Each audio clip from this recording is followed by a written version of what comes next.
in the studio, the man I have here is Rob. Good morning, Rob. Oh, Aaron, good to be here. So you've got a gig coming up tomorrow. Yep. And right. it's all part of some big plans that you've got. Yeah. Do you want to talk about what the gig's for? Are you trying to raise a bit of money to start with? Yeah, money, and pretty much to tell people in Raglan what I'm up to, so it'll give me an opportunity.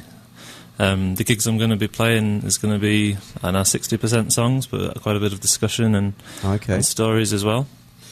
So what's the project you're working on? It's going to be called Be The Change Tour. It was just going to be called Be The Change, but apparently that's an anti-bullying website, and it's taken. So the plan is, a bit of history. I was in my early 20s. I was a protest songwriter in Europe, England, and I'd hitch around and gig and try and change the world with my songs. Yep. But I soon found that if you put a poster saying, protest songwriter, then everyone who likes protesting turns up, and everyone that doesn't like protesting stays at home. So the whole thing's pretty pointless. You're sort of preaching to the choir. Yeah. Yeah. So the thing with my new project is I want to go play maraes and maybe prisons and old people's homes and actually go to the people instead of them come to me. And play them a bunch of songs, generally protests, but we'll have some light-hearted ones as well, to take off the heaviness. And tell stories, so tell inspiring stories, which I'm getting from a lot of people in Raglan now. So the story of extreme waste and Merrin being plastic free, and Neil working with the councils to get an underground house.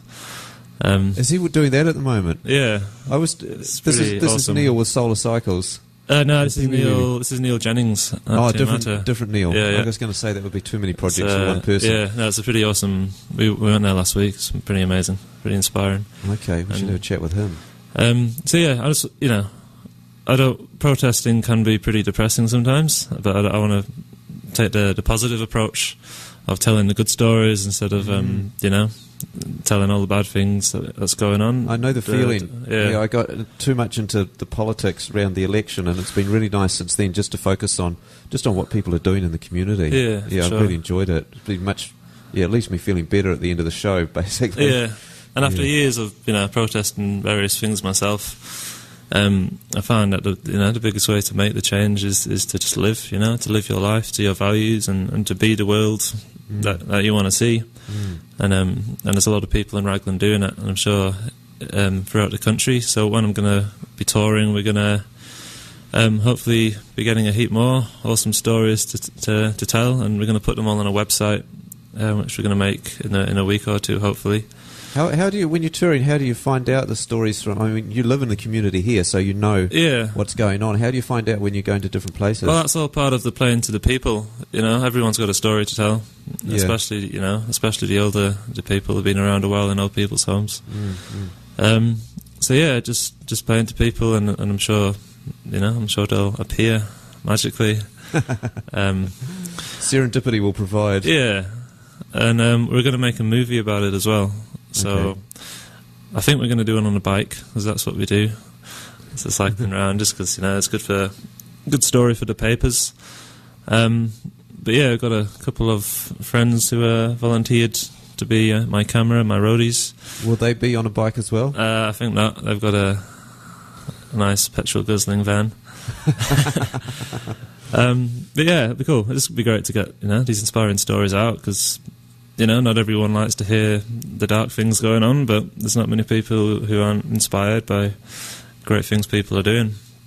And hopefully that can inspire change in them as well. Okay, all right. Do you want to sing a song now? Or Yep, I can do. So protest songs, it's a really, I know, some people think it's not so tricky because you're singing about things you believe in, but to actually sing a song which is going to reach out to people, it's quite a hard one. If it's pretty grim, a lot of people are going to tune out to it. So it's kind of hard to try and to sing a song which they don't actually realise is a protest song. There's kind of the art to it. Okay. So I kind of find ways to do that. I'll do one which is actually a sad one, but it'd just be nice to sing it to the people of Raglan. It's a song I wrote about the Maui's dolphins. Okay. I think it's called The Last of the Maui's. Okay, we're good to go.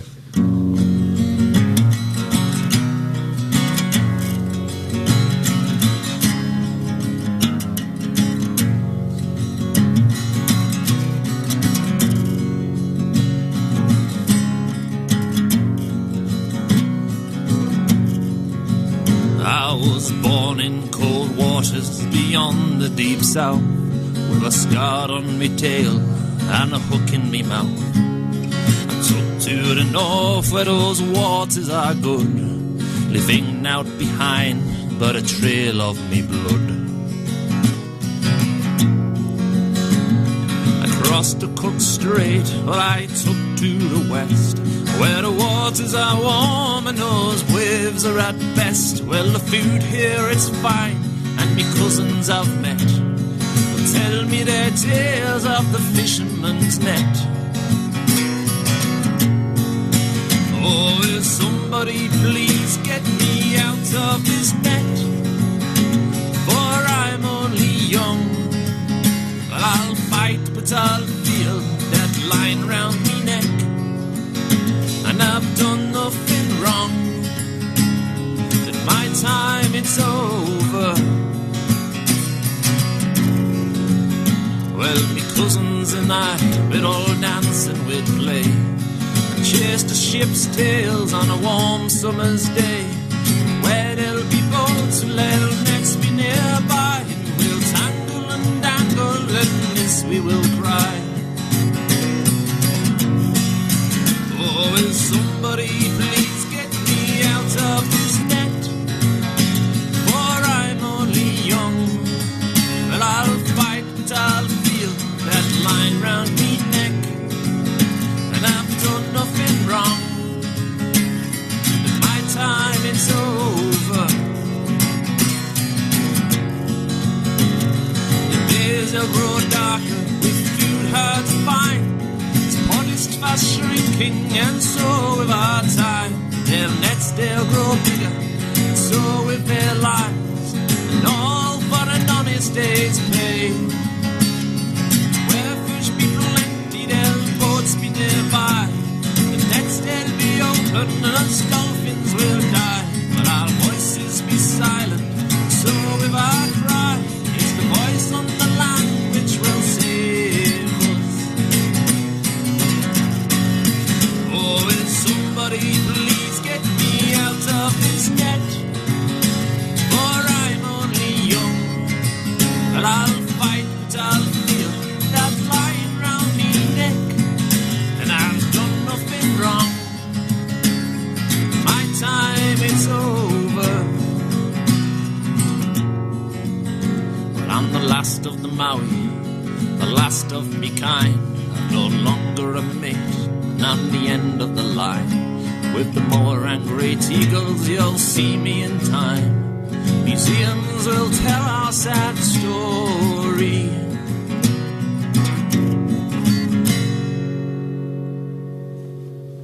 Okay, Rob, so what was that one called again? It's Last of the Mauis. Last of the Mauis. If you've just tuned in, I've got Rob in the studio, who's a local, and he's doing a gig on tomorrow, on Friday.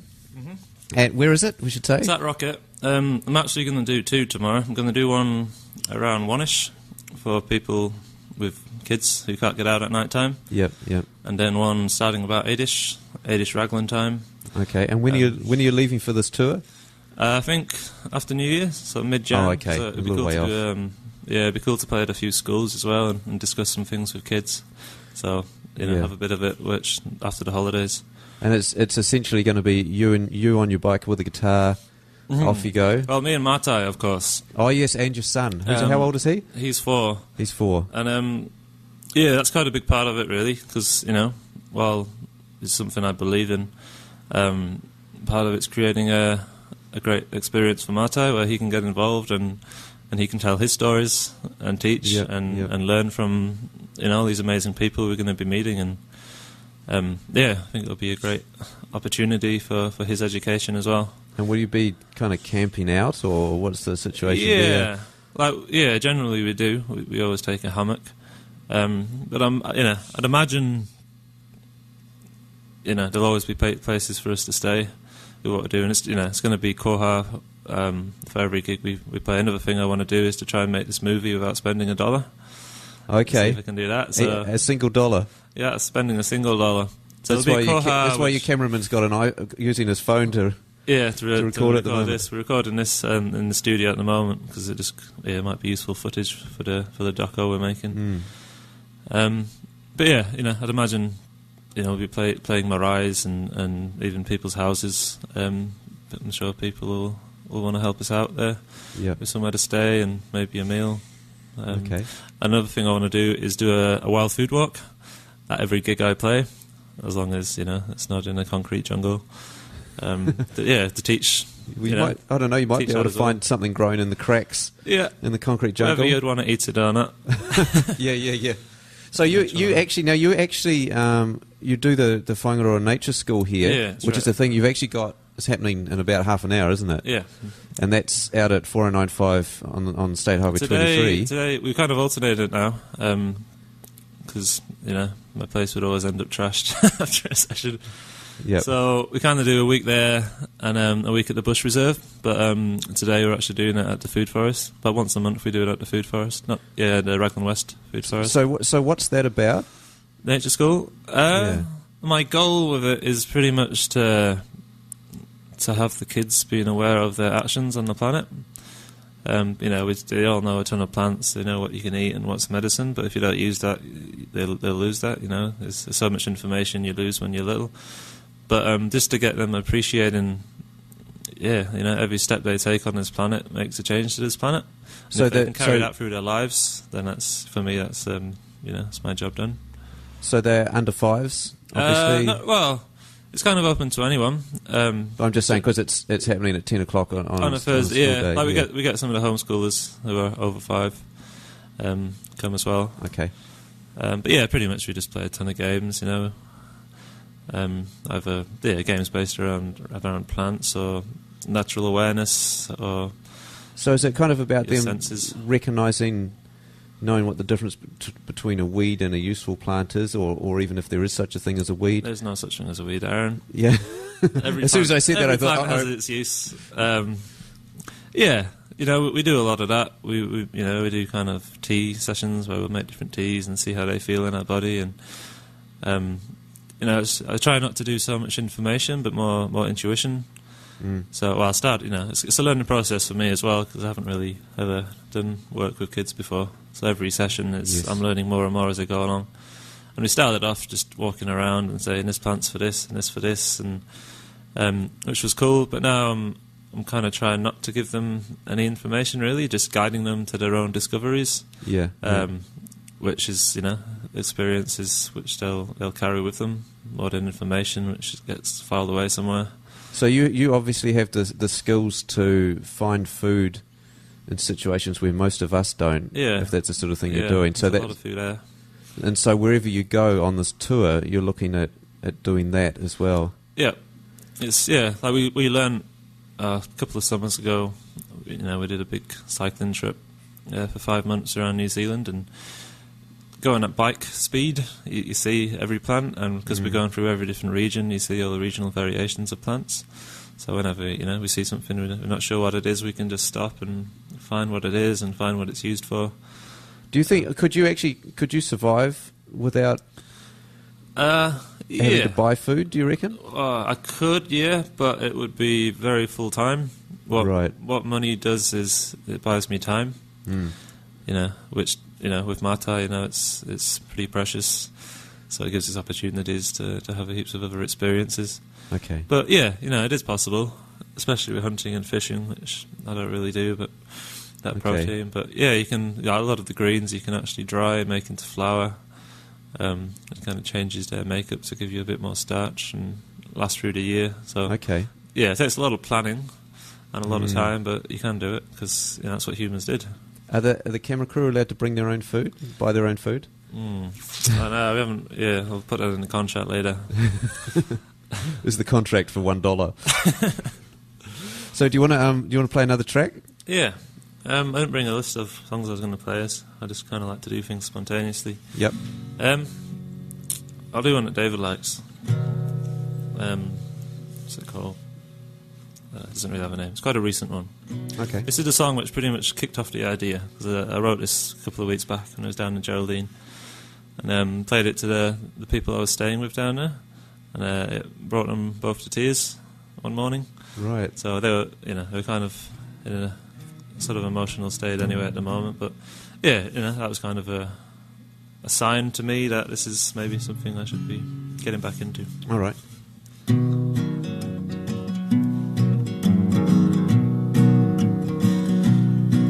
Well, I wrote this song to change the world. It didn't even change my hair. And everyone I sang it to, nobody seems to care.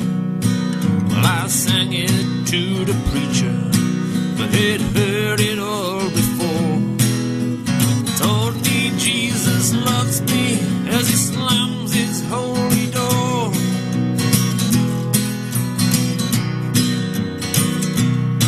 Well, I sang of the economy and the politicians too, and all the dollars that dictate them and everything they do, and the lies that re-elect them, and the parts that paint them blue.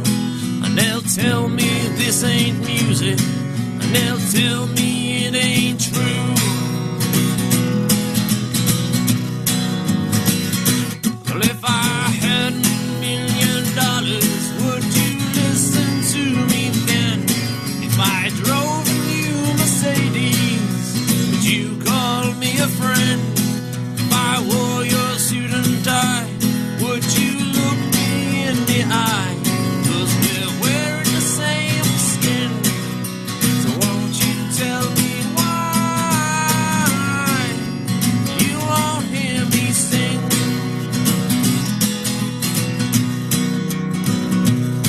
So I sang of all the families who'll never have a home, and the lucky ones in chains to the house they'll fight to own, and of the land already stolen, oh so many years ago, by the crown so godly golden, and they'll tell you it ain't so. But if I had $1 million, would you listen to me then? If I drove a new Mercedes, would you call me a friend? If I wore your suit and tie, would you look me in the eye? 'Cause we're wearing the same skin. So won't you tell me why you won't hear me sing?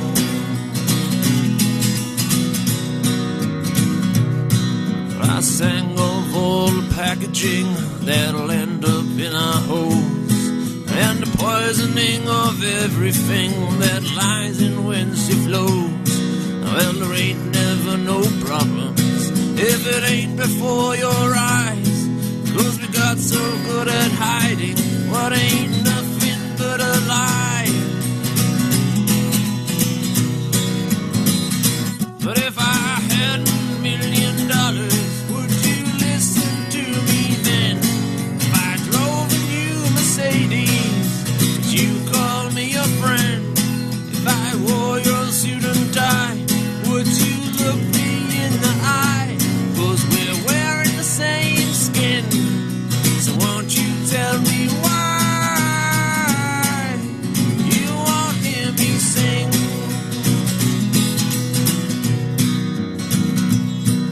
I sang of all those chemicals that'll end up in our seas, the ones we feed our children, we dunk into our tea. But I'll ask, how many rivers does it take to bake your bread?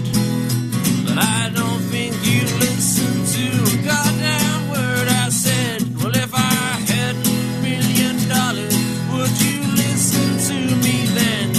If I drove a new Mercedes, would you call me a friend?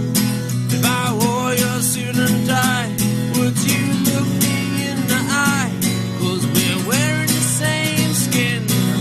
So won't you tell me why you won't hear me sing? But they say they'll give me money if I sang a different tune. They don't care if it ain't country, just long that it ain't true. And I said I might know something that everyone should know. The whole wide world is